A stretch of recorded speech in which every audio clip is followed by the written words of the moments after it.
오늘 말씀 우리 창세기 강의 두 번째 시간입니다. 빛이 있으라, 빛이 있으라라는 말씀으로 함께 은혜 나누겠습니다. 오늘 우리는 지난 시간 우리가 함께 나눴던 창세기의 서론적, 거시적 안목을 키우기 위해 몇 가지 살펴봤던 내용들을 잠깐 짚어보도록 하겠습니다. 첫째, 창세기는 여호와 하나님의 창조의 능력과 그 속의 은혜를 증거하고 있다라는 것이고요. 둘째는 창세기의 저자는 누굽니까? 모세예요. 지난주에 말씀을 어떻게 들으신 건지. 창세기의 말씀의 저자는 여호와 하나님이시죠. 모든 성경은 하나님의 감동으로 되어진 것으로 인간들은 하나님의 대필자에 불과한 것입니다. 모세는 하나님의 말씀을 받아 적은 대필자. 모세가 하나님의 말씀을 받아 적었는데 5권의 성경 뭐뭐시죠? 창세기, 출애굽기, 레위기, 민수기, 신명기. 이것을 뭐라고 말합니까? 우리가 모세오경이다. 모세가 기록한 5권의 성경이다. 세 번째로 창세기의 1차 수신자는 누구냐? 창세기 말씀을 받아본 자들은 누구냐? 처음 받아본 자들이 누구냐? 출애굽한 이스라엘 백성이다. 하나님께서 이 창세기 말씀을 주고자 했던 백성들은 출애굽하고 나온 이스라엘 백성이었다는 겁니다. 왜 하나님께서 그들에게 이 창세기, 출애굽기, 레위기, 민수기, 신명기 말씀을 주셨는가? 특별히 창세기 말씀을 주셨는가? 애굽에서 수많은 신들, 애굽에서 수많은 우상 숭배 속에 여호와 신앙을 거의 잃어버린 이스라엘 백성에게 하나님에 대하여 바르게 알도록 가르쳐주기 위한 신앙 지침서였다. 하나님을 가르쳐주는 책이다. 그래서 창세기는 창조의 세계를 밝히는 모세의 과학적 논문이 아니라 창조의 능력과 구속의 은혜를 증거하는 성경이다. 아멘입니까? 이건 모세의 논문이 아니에요. 모세가 우리가 말하는 흔히 이게 창조론인지 진화론인지 우리가 한번 살펴봐야겠다. 무엇이 옳은지 한번 살펴봐야겠다. 이러고 쓴 논문이 아니라는 거예요. 이 창세기는 하나님께서 당신의 창조의 능력, 내가 이 세상을 만든 신이다. 그리고 내가 너희를 구속하여 여기까지 이끌어낸 내가 너희의 인도자 된 하나님이다 라는 사실을 보여주고자 하는 것이 창세기 말씀이라는 겁니다. 자, 지난 시간 살펴본 말씀 창세기 1장 1절에서 2절 말씀 같이 한번 읽어보겠습니다. 시작. 태초에 하나님이 천지를 창조하시니라. 땅이 혼돈하고 공허하며 흑암이 깊음 위에 있고 하나님의 영은 수면 위에 운행하시니라. 하나님이 천지를 창조하셨다. 하나님이 천지를 창조하셨다. 이렇게 말씀이 기록하고 있는데 사실 지난주에 말씀 우리가 배웠듯이 천지보다는 어떤 표현이 맞다고 그랬어요?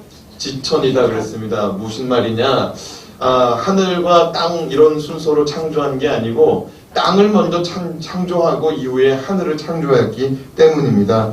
성경은 히브리어가 원문입니다. 히브리어 원문 성경에도 지천으로 나와 있어요. 하늘과 땅이 아니라 땅과 하늘로 나와 있습니다. 그리고 우리가 2절 말씀, 우리가 지금 읽은 2절 말씀에도 지금 천지를 창조하시니라 하고 뭐부터 등장해요? 하늘부터 등장해요? 땅부터 등장해요? 땅부터 등장한다 이겁니다. 그러니까 이제 땅이 먼저 창조됐는데 이 땅이 창조될 때 상태가 어떤 상태라고요? 혼돈하고 공허하며 또 어때요? 흑암이 깊음 위에 있었다. 자, 하나님의 말씀으로 땅과 하늘이 생겼는데 그 당시의 상황은 혼돈하고 공허하고 흑암이 아주 깊었다. 흑암이 아주 깊었다. 수심이 깊어요. 그러면은 그 수심이 깊은 바닷속은 빛이 있습니까? 없습니까?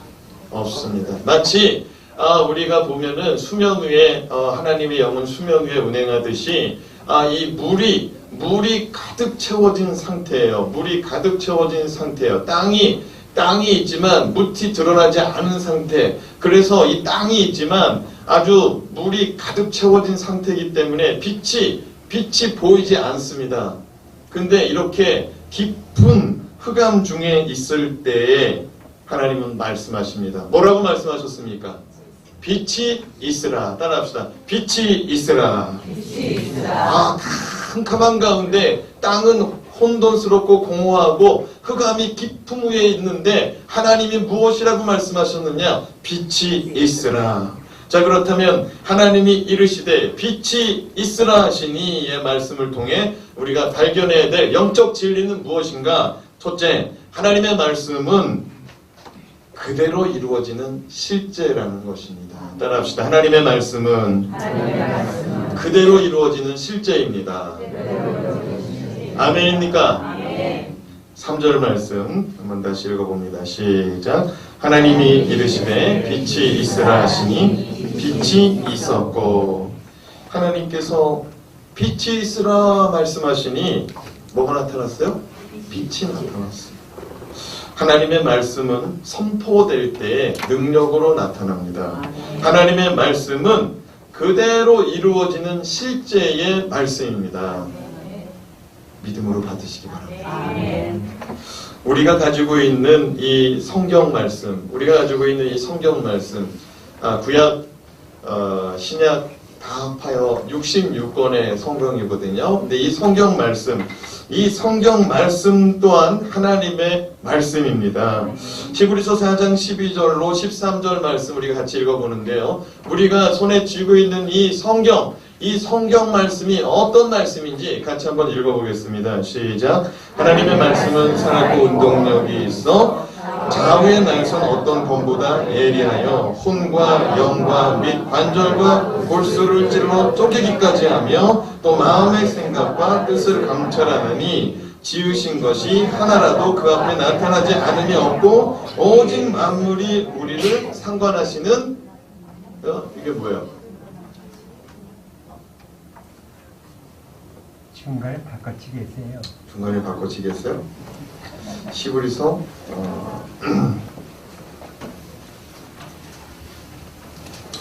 히브리서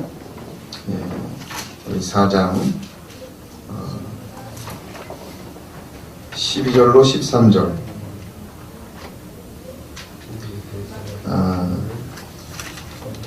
우리 다시 한번 읽어보겠습니다. 12절로 13절. 12절부터 다시 한번. 12절, 시작. 하나님의 말씀은 살아있고 활력이 있어 좌우의 날선 어떤 것보다도 예리하여 혼과 영과 및 관절과 골수를 찔러 쪼개기까지 하며 또 마음의 생각과 뜻을 판단하느니 지으신 것이 하나도 그 앞에 나타나지 않음이 없고 우리의 결산을 받으실 이의 눈앞에 만물이 벌거벗은 것 같이 드러나니라. 아멘. 이게 무슨 말씀이었냐면 지금 읽은 거는 개역 개정판, 여러분이 지금 새로 산 성경 말씀에 있는 이 말씀 글귀고요. 제가 좀 전에 읽었던 거는 개역 한글 버전입니다. 이게 무슨 말이냐면 여러분이 옛날에 쓰던 성경 버전이에요. 근데 왜 이걸 제가 읽었냐면 이제 자막을 그걸로 요청했었는데 우리 방송실 집사님이 그걸 못 받는 것 같아요. 왜 이걸 제가 읽었냐면은 지금 새로이 번역된 성경보다 옛날 번역된 성경이 더 의미가 다가온다 이거예요.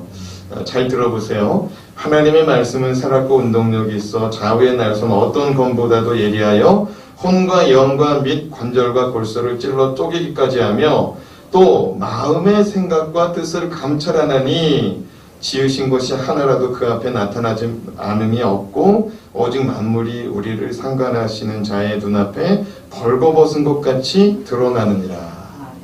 무엇 앞에 드러나냐면 하나님 말씀 앞에 드러난다 이겁니다.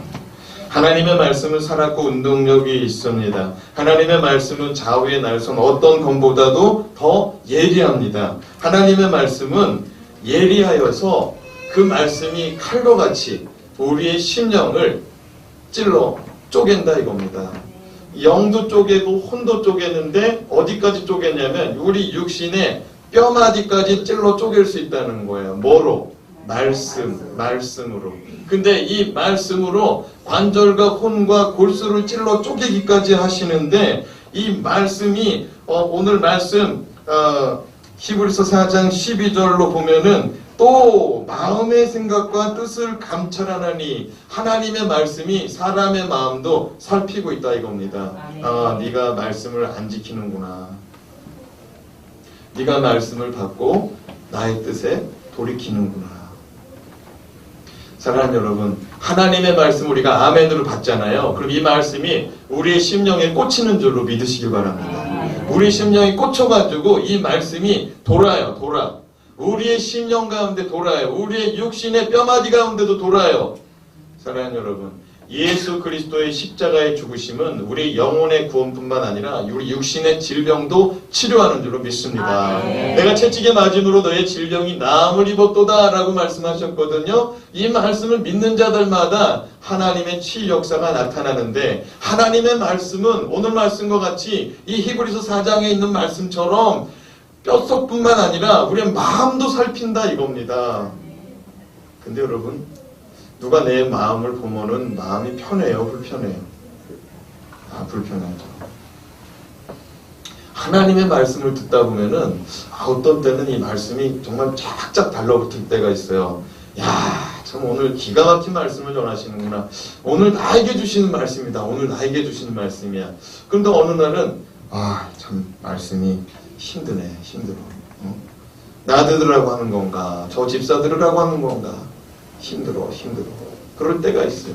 근데 여러분, 오늘 말씀 보세요. 이 히브리서 4장 12절로 13절에 보면은 지으신 것이 하나라도 그 앞에 나타나지 않음이 없고 오직 만물이 우리를 상관하시는 자의 눈앞에 벌거벗은 것 같이 드러나느니라. 하나님 말씀은요, 우리를 벗겨버려요. 우리가 어떤 존재인지 발가 벗겨버린다 이거예요.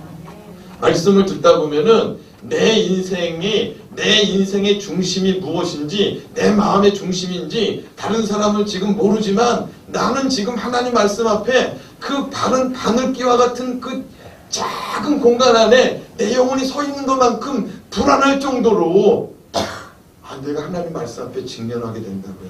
생각해봐요. 바늘기 위에 내가 서 있다고 생각해봐요. 몇 초를 버틸 수 있을까요? 그만큼 하나님 앞에 우리가 서면은 불안한 존재라 이겁니다. 아멘입니까? 하나님 말씀이 우리 가운데 들려질 때 다 벌거벗겨진다는 거예요. 내가 아닌 것처럼 있지만은 하나님은 나에게 지금 말씀하고 있다 이거예요. 아멘입니까? 그런데 자꾸 우리는 뭐라고 말씀을 받냐면 나한테 하시는 게 아니야. 이건 나한테 주시는 말씀이 아니야. 아니요. 하나님의 말씀은 살아있고 운동력이 있어서 지금 나에게 주고 있습니다. 하나님께서 천사를 보내서 마리아에게 이렇게 말씀하셨습니다. 네가 아들을 낳으리니 이름을 예수라 하라. 마리아가 말합니다. 아이고 주님, 저는 남자를 알지 못하는 여자입니다. 저는 처녀입니다. 남자를 한 번도 못 만났습니다. 그런데 제가 어떻게 임신할 수 있겠습니까? 천사가 대답합니다. 누가복음 1장 35절에서 37절 말씀 시작. 천사가 대답하여되 성령이 내게 임하시고 지극히 높으신 이의 능력이 너를 덮으시리니 이러므로 나실 바 거룩한 이는 하나님의 아들이라 일컬어지리라. 보라, 내 친족 엘리사벳도 늙어서 아들을 배웠느니라. 본래 임신하지 못한다고 알려진 이가 이미 6달 되었나니 대저 하나님의 모든 말씀은 능하지 못하심이 없느니라. 35절 잘 봐요. 35절 성령이 너에게 임하시고 35절 성령이 너에게 임하시고 지극히 높으신 이의 능력이 너를 덮으리니 37절 하나님의 모든 말씀은 능하지 못하심이 없느니라. 우리 가운데 성령이 임하시고요. 우리 가운데 하나님의 능력이 임하시면 우리의 삶의 자리에는 하나님의 말씀이 능치 못함이 없는 능력으로 역사되는 줄 믿으시기 바랍니다. 따라합시다. 성령이 임하시고 하나님의 능력이 임하시고 하나님의 말씀이 임하면 능치 못함이 없습니다. 빛이 있으라 하시니 어떻게 되었어요? 빛이 임하였습니다. 우리가 지난 시간 살펴본 대로 우리가 창조는 성삼위 하나님의 역사 가운데 이루어진 질서의 창조라고 그랬습니다. 왜 그랬느냐? 하나님께서 천지창조를 계획하셨습니다. 천지창조는 여호와 하나님 아버지의 작품인 줄로 믿습니다. 아멘입니까? 하나님께서 계획하시고 하나님이 이루셨습니다. 근데 그 이루신 일은 무엇으로 창조가 되었습니까? 말씀으로. 요한복음 1장 1절에 보면 태초에 말씀이 계시니라 그랬거든요. 이 말씀은 곧 하나님이시라고 그랬습니다. 이 말씀은 곧 생명이신 예수 그리스도라는 증거가 바로 요한복음 1장입니다. 그런데 여러분 잘 생각해봐요. 하나님이 계획하시고 하나님이 뜻을 품었어요. 근데 그 계획하신가 그 뜻을 누가 말했어요? 예수 그리스도가 말씀이 되어서 말씀이 되신 하나님이 태초에 하나님이 천지를 창조하시니라 하나님이 이르시되 빛이 있으라. 여러분 예수님이 성자 하나님이신 거 믿으십니까? 예, 하나님이 말씀으로 창조하셨다고 했을 때 그 말씀은 예수님이세요. 그런데 이 창세기 1장 2절 말씀 땅이 혼돈하고 공허하며 흑암이 깊음 위에 있고 하나님의 영은 어디 위에 운행하신다고요? 수면 위에 운행하신다고 그랬습니다. 창세기 1장 2절에 무슨 말입니까? 하나님의 영이 성령이 지금 땅이 혼돈하고 공허하며 흑암이 깊음 위에 있는 상태에 누가 내려갔어요? 성령이 내려갔다 이거예요. 성령이 하나님의 말씀이 선포되기 전에 누가 먼저 내려갔어요?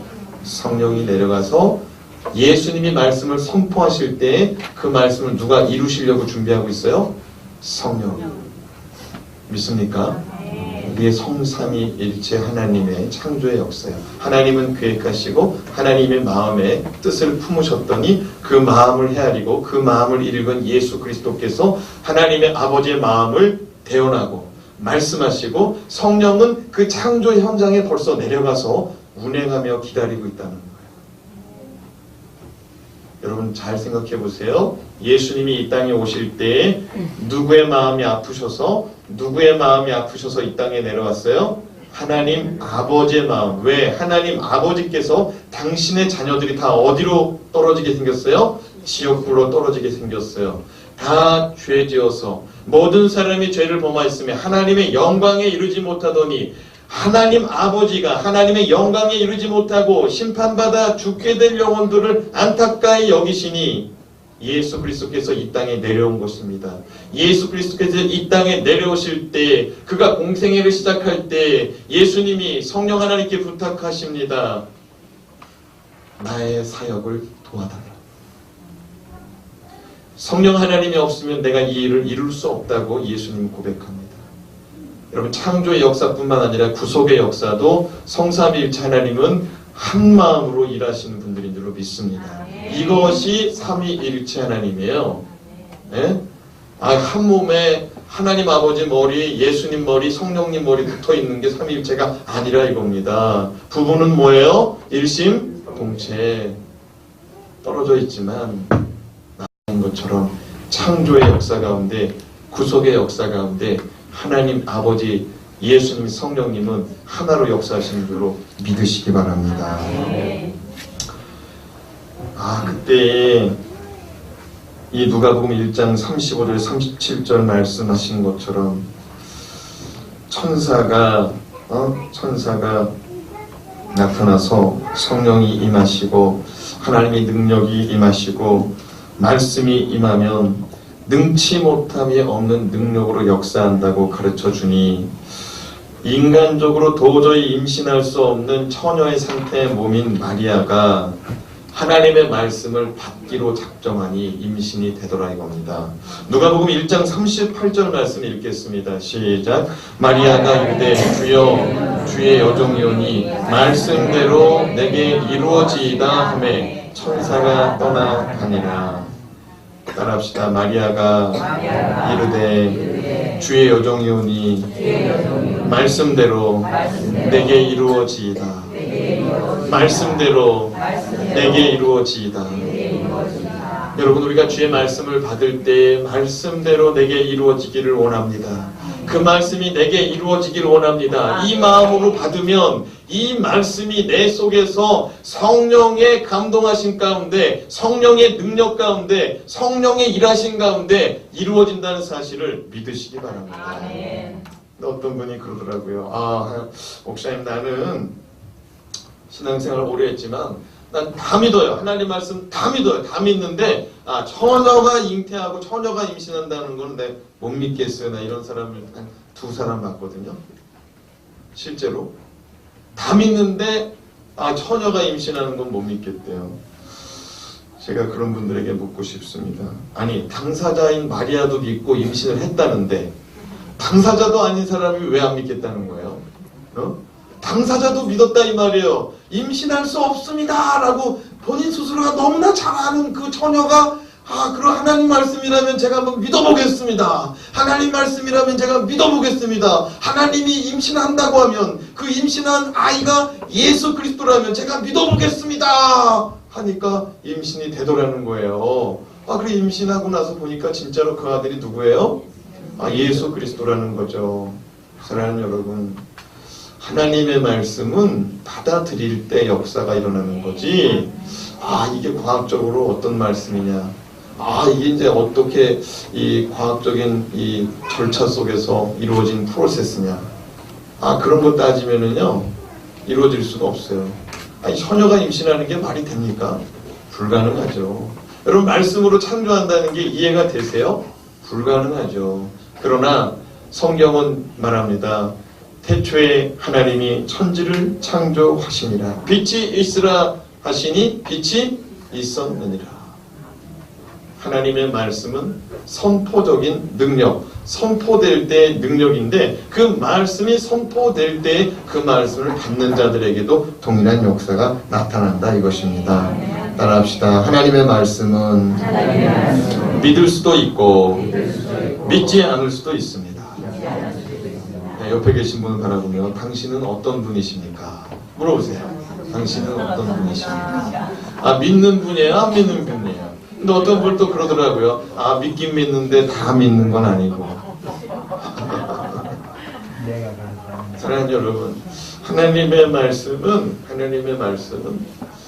수천 년이 지나도 변함이 없어요.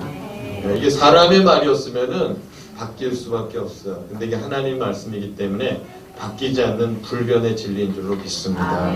둘째로 창조의 빛은 하나님의 성품입니다. 따라합시다. 창조의 빛은 하나님의 성품입니다. 하나님의 성품. 4절 말씀 같이 읽어보겠습니다. 시작. 빛이 하나님이 보시기에 좋았더라. 하나님이 빛과 어둠을 나누사. 하나님이 빛이 있으라 하시니 뭐가 나타났어요? 빛이 있어 나타났습니다. 그 빛이 누구 보기에 좋았어요? 하나님 보시기에 좋았더라. 빛은 하나님의 성품과 같은 것이기 때문에 하나님이 보시고 좋아하셨어요. 또 하나의 이유가 뭐냐? 좋아하신 또 하나의 이유가 뭐냐? 말씀대로 이루어지기 때문에 또 좋아하셨어요. 잘 생각해봐요. 내가 내 자식을 낳았는데 나하고 닮았어. 이뻐요, 안 이뻐요? 나하고 닮은 애가 아니야. 그렇다고 아내하고도 닮은 것도 아니야. 얘는 누굴까? 내 자식이 전혀 안 닮았어. 얘는 누굴까? 이런 퀘스천이 들어요, 안 들어요? 들죠. 근데 또 우리가 기분 좋을 때가 있는데 언제냐면 그 애가 자라나가면서 내 말을 잘 들을 때. 그렇죠. 하나님은 하나님 말씀대로 이루어지고 하나님 닮은 역사가 나타날 때 기분 좋으세요. 네. 따라합시다. 하나님, 내 삶 속에 하나님 말씀 그대로 이루어지는 역사가 나타나기 원합니다. 여러분, 내 삶 속에 하나님 말씀이 그대로 이루어지면 나도 좋지만 더 좋아하시는 분은 하나님. 빛은 하나님의 성품과 같습니다. 빛은 어두움을 물러가게 합니다. 하나님은 빛이시라고 하나님은 빛이 있으라 하시고 나서 빛과 어두움을 나누셨다. 그죠? 빛이 있으라 하시니 뭐가 나타났어요? 빛이 나타났어요. 근데 그 빛을 보고 좋아하셨어요. 근데 그 하나님이 말씀 봐봐요. 4절 말씀. 하나님이 뭘 나눴어요? 빛과 어둠을 나눴습니다. 잘 기억해봐요. 잘 기억해봐요. 창세기 1장 2절 말씀에 땅은 혼돈하고 공허하며 흑암은 어떻대요? 깊음 위에 있다고 그랬습니다. 그러니까 깜깜한 가운데 있었는데 하나님이 빛이 있으라 하시니 뭐가 등장했어요? 빛이 등장했어요. 근데 그 빛이 등장한 가운데 하나님이 빛과 어둠을 어떻게 했대요? 나눴답니다.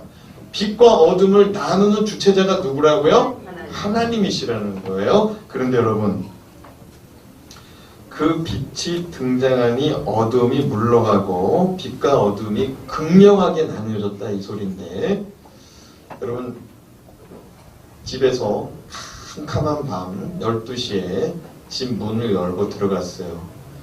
불을 안 켜고 나왔네. 그때 우리가 전등 스위치를 탁 킵니다.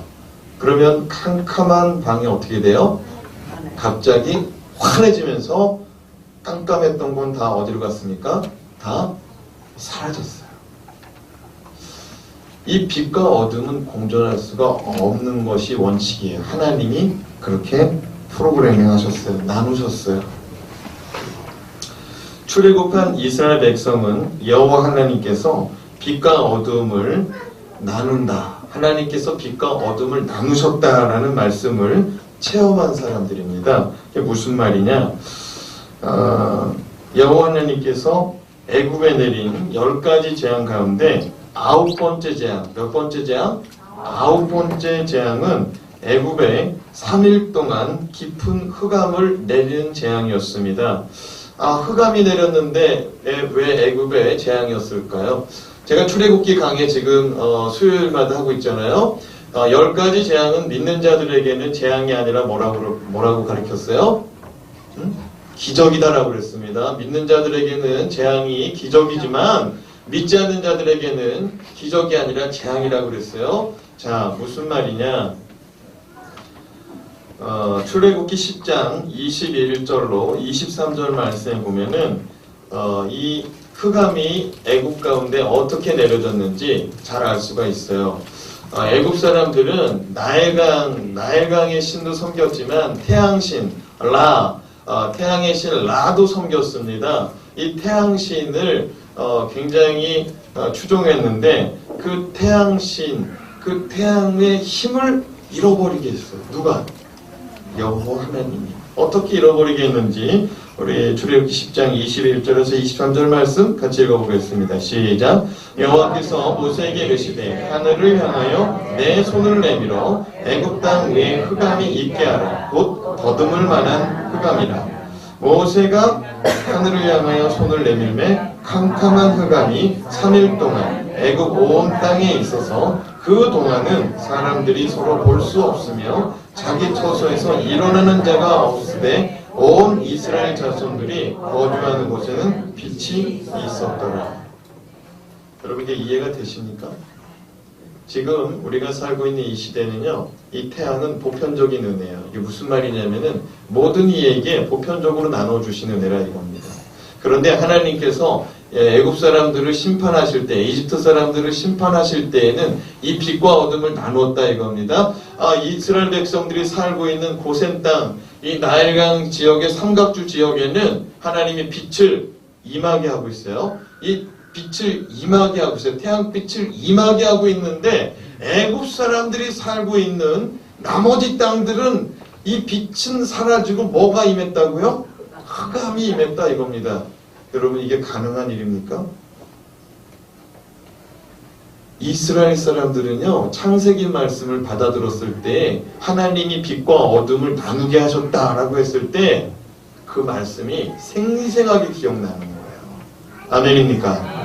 왜요? 3일 동안 그랬거든요. 우리가 뭐 개기일식이라고 그래서 뭐 잠깐 뭐 1분 내지 뭐 3분 정도 그거 한번 쳐다보겠다고 그 선글라스 하나 사고 그거 색깔 그거 사가지고 쳐다보고 있단 말이죠.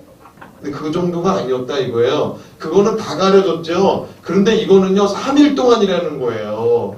얼마나 어둠이 심했는지 자기가 걸어서 나가다가 누구를 밟을 수도 있고 구덩이에 빠질 수 있기 때문에 자기 집에서 자기 처소에서 나오는 사람이 없었대요.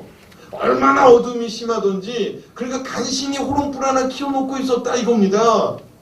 바깥에 나올 여력이 없었던 거예요. 이해가 되십니까? 그 자리만, 하나님 믿지 않는 그 자리만. 그러나 하나님 믿는 사람들에게는 빛이 임했다 이겁니다. 요한복음 8장 12절 말씀입니다. 같이 읽어보겠습니다. 하나님께서는요, 빛과 어둠을 나누듯이 하나님의 백성은 하나님과 같이 어둠이 아닌 빛 가운데 주의 자녀들이 살아가기를 원하는데요. 우리 요한복음 8장 12절 말씀 시작. 예수께서 또 말씀하여 이르시되 나는 세상의 빛이니 나를 따르는 자는 어둠에 다니지 아니하고 생명의 빛을 얻으리라. 여기서 중요한 게 뭐냐? 예수님이 말하기를 나는 세상의 뭐다? 빛이다. 나는 세상의 빛이다. 그러니까 나를 따르는 자는 어둠에 다니지 않는다. 어둠에 다니지 않기 때문에 뭘 얻는다? 생명의 빛을 얻는다. 이게 중요한 겁니다. 이게 무슨 말이냐? 어둠은 사망을 상징하는 거예요. 어둠의 길, 사망의 음침한 길을 가는데 예수 그리스도를 따르는 자들은 그 어둠에 머물러 있지 않고 그 어둠 속에서 나온다 이거예요. 이게 무슨 말이냐? 하나님을 믿는데 세상 사람들하고 똑같이 살아가요. 그건 어둠에 있는 거예요? 빛 가운데 있는 거예요? 어둠 가운데. 자, 또 하나 물어봅시다. 하나님을 믿는데 세상 사람하고 똑같은 생각 가지고 살아가. 땅의 것을 바라보고 땅에서 출세하고 땅에서 잘되고 그러나 우리 주님 뭐라고 그랬냐면은 너희 보물을 어디 쌓으라 그랬어요? 하늘에 쌓으라고 그랬거든요. 그리고 우리가 이 땅에 살아가는 것은 영혼을 준비하는 시간이라고 그랬거든요. 그런데 세상 사람들은 그까이 거 뭐 다음 생을 어떻게 기약하냐, 지금 여기서 잘 먹고 잘 살아야지, 이게 세상 사람 논리 아닙니까? 근데 하나님 믿으면서도 똑같은 가치관으로 살아가. 이 사람 어둠에 살아갑니까? 빛 가운데 살아갑니까? 어둠 가운데 살아가는 거죠. 지금 말씀 보세요. 예수님께서 또 말씀하여 이르시되 나는 세상의 빛이니 나를 따르는 자는. 그러니까 지금 예수님을 따르고 있는 상태에서 따르고 있는 자들한테 가르쳐주는 거야. 너희들이 나를 따르고 있느냐? 그럼 정말 너희가 나를 따르고 있으면 어둠에 있을 수가 없다 이거예요. 정말 너희가 예수를 믿느냐? 정말 너희가 하나님을 믿는 사람이냐? 그럼 하나님 말씀이 너희의 심령 가운데 꽂혔다. 너희의 심령 가운데 박혔다. 그 말씀이 너희의 심령을 후벼 판다. 너희의 마음 가운데 불편하다. 그래서 너희는 조는 척하고, 너희는 핸드폰 하는 척하고, 너희는 못 들은 척하지만 나는 너희에게 말씀하고 있다. 그런데 그 말씀을 듣는 가운데서도 너희가 그 어둠의 일을 벌이려고 하지 않느냐? 그럼 너희가 정말 나를 따르는 자냐?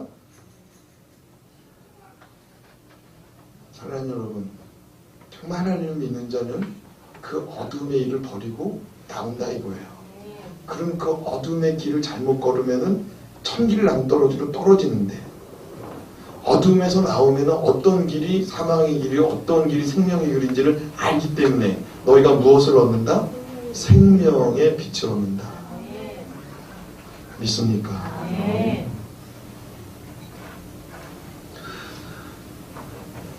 여러분, 빛과 어둠을 나누게 하셨다는 것은 천국 아니면 지옥이라는 거예요. 따라합시다. 빛과 어둠은 천국과 지옥이다. 사도 바울은 에베소서 5장 8절에서 11절 말씀을 통해 우리가 전에는 어둠에 있었는데 이제는 빛의 자녀이므로 어둠에서 떠나라. 어둠에서 떠나라라고 말씀하는데, 우리 사도 바울의 심정을 가지고 한번 옆에 있는 사람 당신 어둠에서 떠나세요 하는 마음으로 한번 읽어봅시다. 시작. 너희가 전에는 어둠이더니 이제는 주 안에서 빛이라. 빛의 자녀들처럼 행하라. 빛의 열매는 모든 착함과 의로움과 진실함에 있느니라. 주를 기쁘시게 할 것이 무엇인가 시험하여 보라. 너희는 열매 없는 어둠의 일에 참여하지 말고 도리어 책망하라. 바울은 빛의 삶의 열매는 모든 착함과 의로움과 진실함이랍니다. 따라합시다. 빛의 삶은 모든 착함과 의로움과 진실함이다.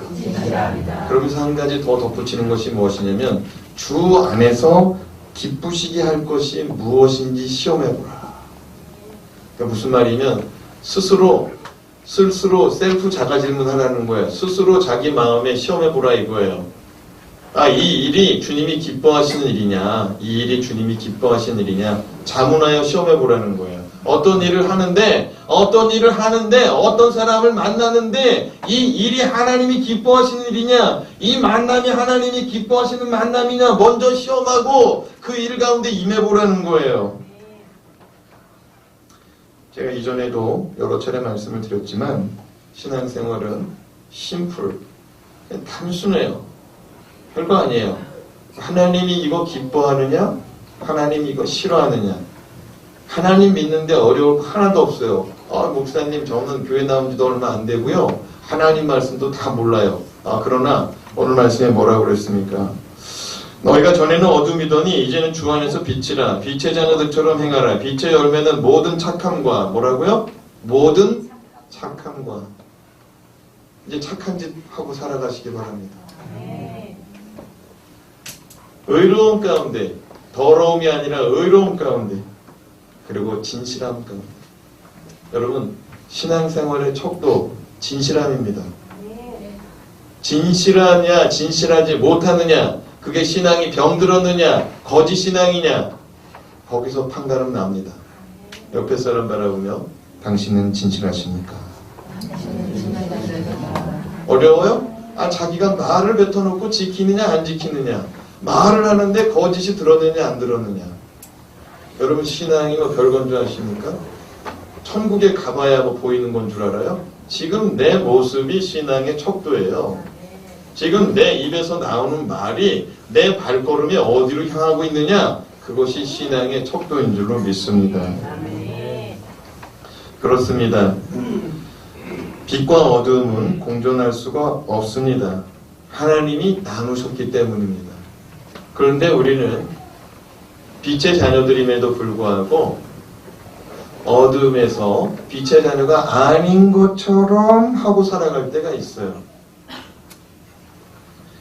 다시 4절 말씀 같이 읽어보겠습니다. 시작. 빛이 하나님이 보시기에 좋았더라. 하나님이 빛과 어둠을 나누사 하나님이 빛을 좋아하시고 그 빛과 어둠을 나누셨다. 빛을 좋아하시고 빛과 어둠을 나누셨다.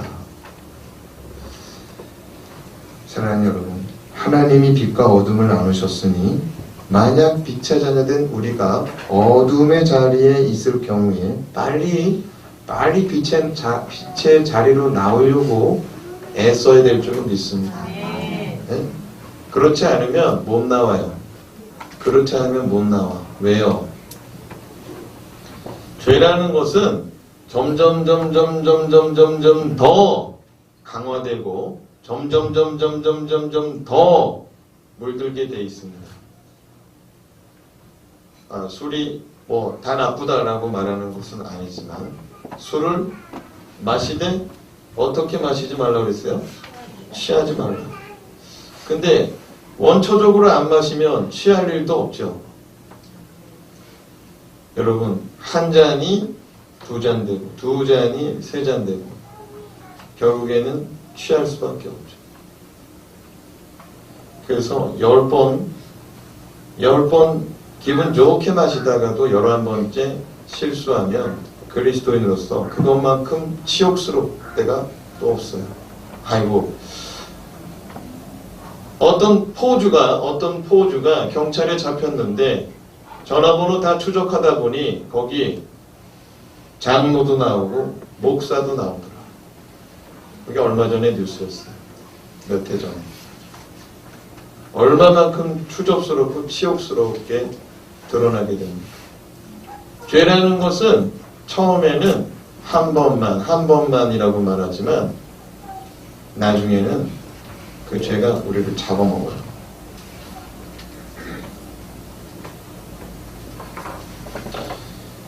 요한복음 1장 1절에서 5절 말씀. 요한복음 1장 1절에서 5절 말씀. 같이 한번 읽어보겠습니다. 시작. 태초에 말씀이 계시니라. 이 말씀이 하나님과 함께 계셨으니 이 말씀은 곧 하나님이시니라. 그가 태초에 하나님과 함께 계셨고 만물이 그로 말미암아 지은 바 되었으니 지은 것이 하나도 그가 없이는 된 것이 없느니라. 그 안에 생명이 있었으니 이 생명은 사람들의 빛이라. 빛이 어둠에 비치되 어둠이 깨닫지 못하더라. 태초에 말씀으로 계신 예수 그리스도께서 이 땅에 빛으로 오셨습니다. 그런데 어둠이 깨닫지 못하고 있었다고 말합니다. 어둠은 세상이요, 어둠은 세상에 죄악된 사람들을 말합니다. 그런데 빛으로 오신 예수님을 세상 사람들이 영접하지 않았으나 그 가운데 어떤 이들이 예수님을 영접하였으니 그들이 곧 누구냐? 요한복음 1장 9절에서 12절 말씀 같이 읽어보겠습니다. 시작. 참빛 곧 세상에 와서 각 사람에게 비추는 빛이 있었나니 그가 세상에 계셨으며 세상은 그로 말미암아 지은 바 되었으니 세상이 그를 알지 못하였고 자기 땅에 오매 자기 백성이 영접하지 아니하였으나 영접하는 자 곧 그 이름을 믿는 자들에게는 하나님의 자녀가 되는 권세를 주셨으니. 여러분 이 말씀 9절 말씀 뭐라고 그랬어요? 참빛, 예수 그리스도가 참 빛이라고 그랬습니다. 그리고 10절 말씀에 그가 세상에 오셨습니다. 세상에 오셔서 세상에 계셨는데 세상은 그로 말미암아 뭐래요? 지은 바 되었답니다. 여러분 창세기 1장에는 예수님이 나타났습니까? 안 나타났습니까? 안 나타났습니다. 근데 요한복음 1장 1절에 보면은 태초에 말씀이 계시니라. 이 말씀이 곧 누구래요? 하나님이시니라. 그 말씀이 요한복음 1장 9절에서는 빛으로 오셨다라고 또 말합니다. 이게 놀라운 겁니다. 무슨 말이냐? 빛이 있으라 하시니 누가 나타났다는 거예요? 예수 그리스도가 나타났다는 거예요. 예수 그리스도가 나타나시니 어둠이 물러갈 수밖에 없는 거죠. 아멘입니까? 여러분 예수 믿는 자들 우리 안에 예수 그리스도가 있는 줄로 믿습니다. 이거 영적인 기품이 있어야 깨달아지는 건데 잘 깨달아지고 있는지 모르겠어요. 깨달아졌다면 성령께서 깨닫게 하신 거고요. 못 깨달아져요? 마음속에 열망하시기 바랍니다. 성령 하나님, 나도 이 말씀이 깨달아지기 원합니다. 여러분, 요한복음 1장 12절에 영접하는 자, 곧 그 이름을 믿는 자들에게는 하나님의 자녀가 되는 권세를 주셨으니. 빛으로 오셨거든요. 하나님이 빛으로 오셨거든요. 말씀이 되신 예수 그리스도께서 이 땅에 생명 가시고 생명의 빛으로 오셨거든요. 근데 생명의 빛으로 오신 분이 뭐라고 말하냐면 나를 믿으면 너희가 누구의 자녀가 된다? 하나님의 자녀가 된다. 사랑하는 여러분, 하나님의 자녀가 되는 사람은 어둠에서 나올 수밖에 없어요. 여러분 상한 음식을 정상적인 사람이 먹으면 어떻게 돼요? 토가 나올 수밖에 없어요. 맞죠? 더러운 음식을 정상적인 사람이 삼키면은 토가 나올 수밖에 없어요. 하나님의 자녀는 세상 것들을 삼키려 하고 세상 것들을 접하려 하면은 몸에서 부작용이 나올 수밖에 없어요. 영적으로 부작용이 나올 수밖에 없어요. 마음의 양심의 소리가 외칠 수밖에 없어요. 너 왜 그것을 하냐고 말할 수밖에 없다는 겁니다. 아멘입니까? 근데 양심이 둔탁해지고 양심이 더러워진 자는 죄가 덮어버려요. 하나님 말씀을 자기가 판단하고 자기가 그 말씀을 꺾어버려요. 하나님 말씀.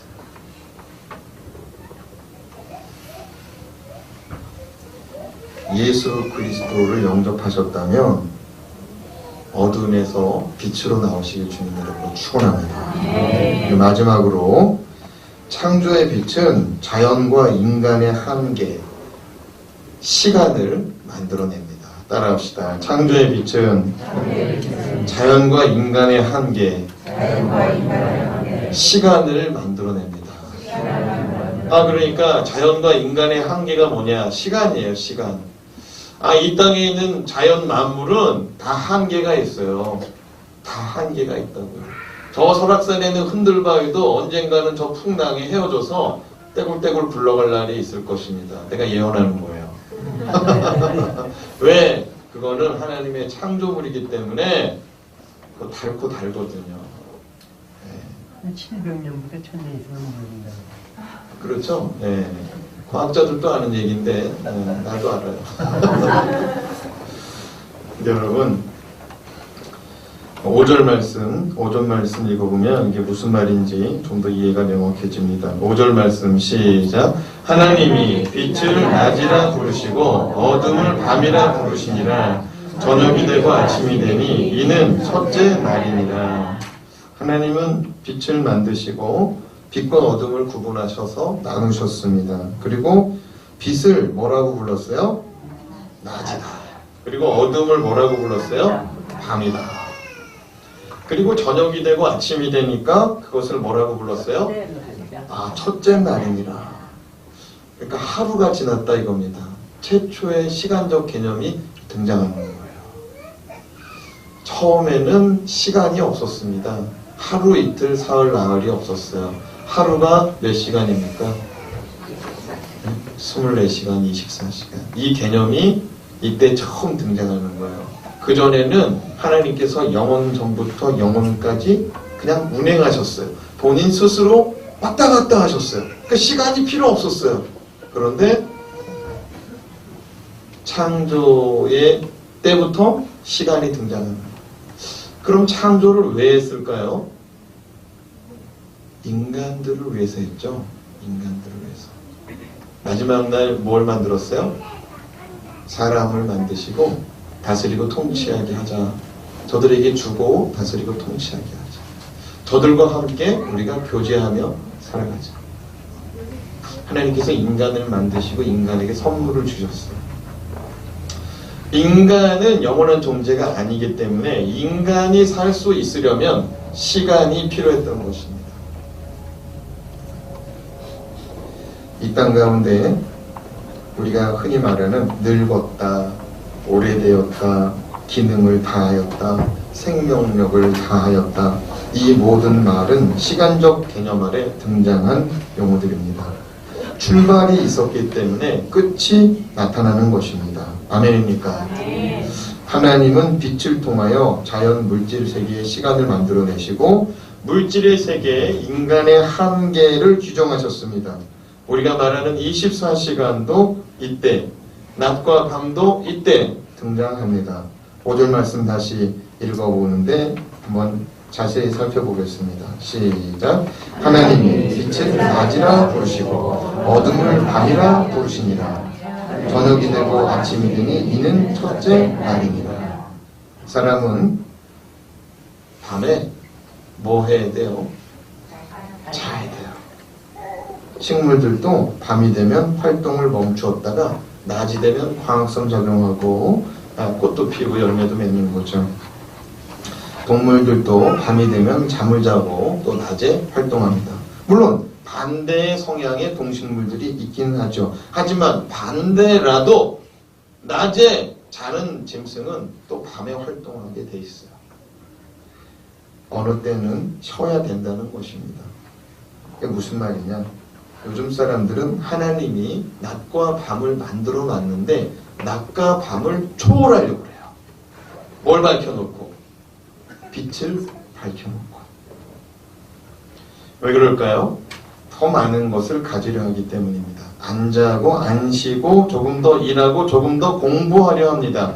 더 많은 것을 갖기 위한 노력입니다. 문제는 지나칠 경우에 몸도 상한다 이겁니다.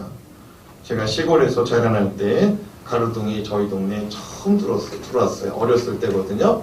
가루등이 처음 들어왔어요. 가루등이 들어오니까 세상이 참 별천지더군요. 전에는 후레쉬 들고 나가서 이 또랑에 빠질까 안 빠질까 그러고 걸어다녔는데 가루등이 딱 등장하고 나서 한참 걸어가다가 빛이 끝날만 하면 저쪽에 뭐가 서 있어요? 가루등이 딱 서 있어요. 무섭다 할 정도 되면 저쪽에 빛이 딱 보이고 있어요. 그래서 얼른 또 쫓아가서 어디 아래에 또 서요? 빛 아래 또 서요. 그래서 어렸을 때 그랬어요. 가로등이 있을 때 천천히 가다가 가로등이 없어질 때쯤 되면은 저 앞에 가로등 보고 막 뛰어가가지고 거기 앞에 딱 하고 저 어렸을 때 교회 다녔거든요. 밤에도. 그러면 막 밤에 가로등 없을 때는요 막 찬송가 부르고 다녔어요. 그 어린 나이에. 그런데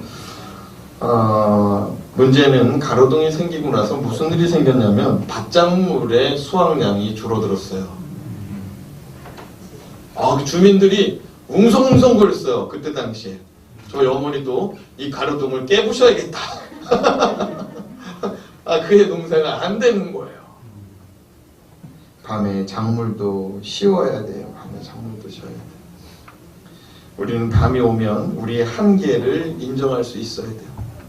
밤에 오면 점점 눈이 감겨. 근데 그때 막 커피 마시고 막 바카스 마시고, 저도 어린 나이에 공부해보겠다고 약국에서 각성제 사다가 막 또 먹기도 하고. 근데 여러분, 하나님이 낮과 밤을 왜 구분 지셨느냐? 인간의 한계를 보라는 거예요. 인간의 한계를 보라는 거예요. 근데 우리는 그 한계를 어떻게 하기를 원합니까? 뛰어넘기를 원합니다.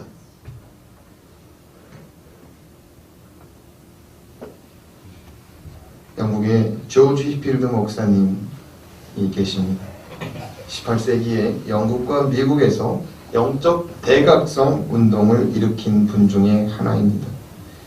그는 당시에 이렇게 설교했습니다. 그리스도인이 만약 9시가 넘도록 깨어 있으면 죄를 짓는 것이다. 몇 시 지나도록 잠 안 자면 죄 짓는 거라고요? 9시. 목사님, 9시면 9시 뉴스도 아직 시작하지 않은 때인데요. 이게 무슨 말이냐? 여러분, 1700년대에는 농경사회요. 1700년대에는 전기가 없었어요. 그러니까 전기가 없는 농경시대에 밤 늦게까지 사람들이 안 자고 있다. 그 사람은 술을 마시든지 노름과 도박을 하든지 남의 것을 탐하여 도둑질하려고 깨어있는 사람밖에 없다는 겁니다. 오늘날로 말하면 몇 시로 옮겨야 될까요? 옛날 농부들은 해가 지면 자는 줄 알았어요. 그리고 옛날 농부들은 해가 떠오르기 전에 잠을 깼습니다. 캄캄한 것이 사라지고 어둑어둑한 것이 사라질 즈음 새벽 미명에 일어났습니다. 어느 것이 더 효율적이었을까요?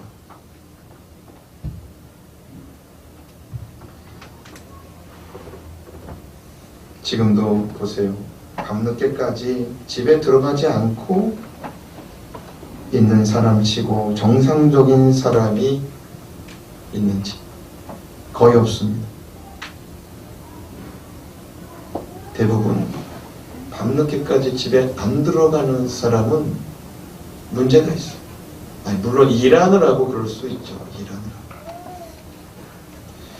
여러분, 하나님께서 밤과 낮을 구분하셨습니다.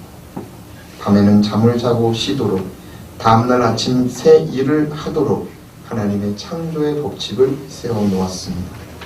근데 우리가 기억해야 될 것이 무엇이냐? 하루의 시작이 아침이 아니라, 오늘 말씀 보세요. 오늘 말씀 마지막 절 5절 말씀. 5절 말씀 보면은요, 하나님이 빛을 낮이라 부르시고 어둠을 밤이라 부르시니라. 저녁이 되고 아침이 되니 뭐래요? 이는 첫째 날. 그럼 유대인들은 지금도 하루의 시작을 저녁부터 시작합니다. 우리는 아침부터 하루를 시작합니다. 유대인들은 지금도 저녁부터 하루의 시작을 합니다. 창조의 질서를 따르려고 하는 것입니다. 저녁에 잘 쉬어야 하나님 맡기신 새 일을 행할 줄로 믿습니다. 드라마, 게임, 인터넷, 북, 이북 줄이시고 새벽 예배 나오시길 주님의 이름으로 축복합니다. 저는 언제든지 웰컴하고 있습니다. 새벽에 만납시다. 이것이 하나님이 원하시는 거예요. 밤에는 쉬어요. 그래야 다음날 건강한 생체 리듬이 소생하는 겁니다. 하나님의 하루는 저녁이 되고 아침이 돼요.